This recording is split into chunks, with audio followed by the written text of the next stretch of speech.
नमस्कार, आवाज इंडिया में आपका स्वागत है। मैं हूं अंजनी मिश्रा। धारावी की गलियों में अब गूंज रही है सुप्रीम कोर्ट की दस्तक। भारत की सबसे महत्वाकांक्षी 20,000 करोड़ की पुनर्विकास परियोजना अब कोर्ट रूम ड्रामा बन चुकी है। दुबई की साइकिलिंग टेक्नोलॉजी ने महाराष्ट्र सरकार पर लगाया है बड़ा आरोप। बोली जीतने के बाद खेल के नियम बदले गए।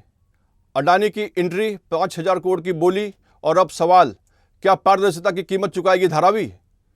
सुप्रीम कोर्ट ने कहा काम रुकेगा नहीं, पर जांच जारी रहेगी। अडानी की एंट्री, 5,000 करोड़ की बोली और अब सवाल, क्या पारदर्शिता की कीमत चुकाएगी धारावी? सुप्रीम कोर्ट ने कहा काम रुकेगा नहीं, पर जांच जारी रहेगी। हर भुगतान, हर विध्वंस अब होगा अदालत की निगरानी में। मुख्य न्यायाधीश ने साफ कहा, कोई विशेष लाभ किसी को नहीं मिलेगा जब तक सच सामने नहीं आता। सुप्रीम कोर्ट में सीजीआई की डिवीजन बेंच में सुनवाई हुई। सरकार की तरफ से कोर्ट में solicitor general of India Tushar Mehta और याचिकाकर्ता की तरफ से कपिल सिब्बल, सीनियर काउंसिल भटनागर, पूर्व हाईकोर्ट जस्टिस पृथ्वीराज चौहान, मुंबई से एडवोकेट राजेंद्र परब मौजूद थे। सुनवाई के दौरान solicitor general of India Tushar Mehta ने सरकार की तरफ से पक्ष रखते हुए कहा और याचिका की तरफ से कपिल सिब्बल ने सुनवाई के दौरान क्या बात हुई आपको बताते हैं। सिब्बल ने कहा इसमें थोड़ा समय लगेगा। माननीय न्यायाधीशगण, वास्तव में इसके लिए पूर्ण सुनवाई की आवश्यकता है। यह मेरी विनती है। माननीय न्यायाधीशगण, क्या मैं सामान्य रूप से आपके समय का अनुरोध कर सकता हूं? सीजीआई ने कहा जैसे ही हम समाप्त करते हैं उसके तुरंत बाद। फिर सिब्बल ने कहा ठीक है। फिर तुषार मेहता ने कहा क्षमा करें, क्या मैं इसे ले सकता हूँ? फिर सिब्बल ने कहा किसी भी एनएमडी दिन पर चलेगा। फिर तुषार मेहता ने कहा यह मेरा दृष्टिकोण है माननीय न्यायाधीश कि इसमें पूरा दिन लगेगा, या ऐसा कुछ नहीं, या ऐसा मामला नहीं है। फिर सिब्बल ने कहा खैर, मैं उस पर टिप्पणी नहीं करना चाहूँगा क्योंकि हमारे विचार उस मामले पर भिन्न हैं। फिर तुषार मेहता ने कहा हाँ सही है माननीय न्यायाधीश, लेकिन 10-15 मिनट से ज़्यादा मेरा नहीं लगता जरूरी होगा। सिब्बल ने कहा माननीय न्यायाधीश, मेरे प्रतिनिधि से एक ही बार में निपटाना चाह सकते हैं।